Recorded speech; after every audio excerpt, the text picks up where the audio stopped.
സംസ്ഥാനത്തെ കടാശ്വാസ കമ്മീഷനും ഒടുവിൽ കടത്തിലായിരിക്കുകയാണ്. കടക്കണിയിൽപ്പെട്ട കർഷകർക്ക് അർഹമായി നഷ്ടപരിഹാര തുക കണ്ടെത്താനാകാതെ പ്രതിസന്ധിയിലായിരിക്കുകയാണ് സംസ്ഥാനത്തെ കടാശ്വാസ കമ്മീഷൻ. ഇപ്പോൾ ഇങ്ങനെ പ്രതിസന്ധിയിലാണെങ്കിലും ശമ്പള ദൂരത്തിൽ കമ്മീഷന് ഒട്ടും പിന്നിലല്ല.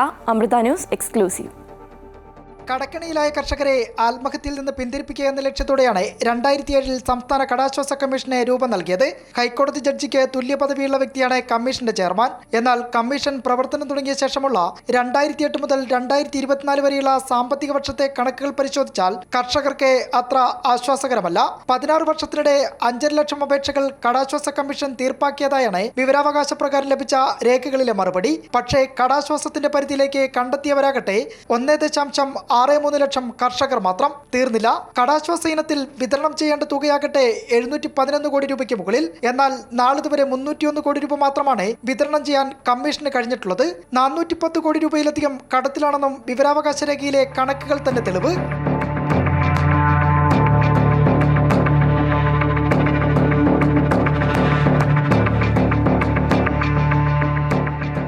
കർഷകർക്കുള്ള കടാശ്വാസത്തിന്റെ കാര്യത്തിൽ കൈമലർത്തുന്ന കമ്മീഷൻ ജീവനക്കാരുടെ ശമ്പള കാര്യത്തിൽ ദൂർത്ത് തുടരുകയുമാണ്.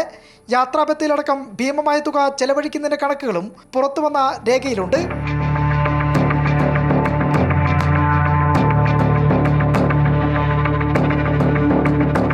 അതുകൊണ്ട് തന്നെ സംസ്ഥാന കടാശ്വാസ കമ്മീഷൻ ആശ്വാസമില്ലാത്ത കടമായി മാറിക്കൊണ്ട് മുന്നോട്ട് പോകുന്നൊരു പ്രവർത്തനവും അതിനെ സഹായിക്കേണ്ട സംസ്ഥാന സർക്കാരിൻ്റെ ഭാഗത്തുനിന്ന് കർഷകർക്ക് ആവശ്യമായ ഫണ്ട് ലഭിക്കാത്തതും ഈ കമ്മീഷനെ ഒരു യഥാർത്ഥത്തിൽ ആശ്വാസമാവുന്ന രീതിയിലേക്ക് ഇതിൻ്റെ പ്രവർത്തനം പോകുന്നില്ല എന്ന് വേണം ഈ നൽകിയ തുകകളും കർഷകർക്ക് ലഭിച്ച തുകകളും ഒക്കെ പരിശോധിക്കുമ്പോൾ മനസ്സിലാവുന്നത്. ചെയർമാൻ അടക്കം 7 പേരാണ് കടാശ്വാസ കമ്മീഷനിലെ അംഗങ്ങൾ. ഇതിൽ ചെയർമാൻ മാത്രമായി പ്രൈവറ്റ് സെക്രട്ടറി ഉൾപ്പെടെ 6 പേരാണ് ജീവനക്കാരായി ഉള്ളത്. ഇവരുടെ ശമ്പളത്തിന് വേണ്ടി സർക്കാർ ചെലവഴിക്കുന്നത് 1.5 കോടിയോളം രൂപയുമാണ്.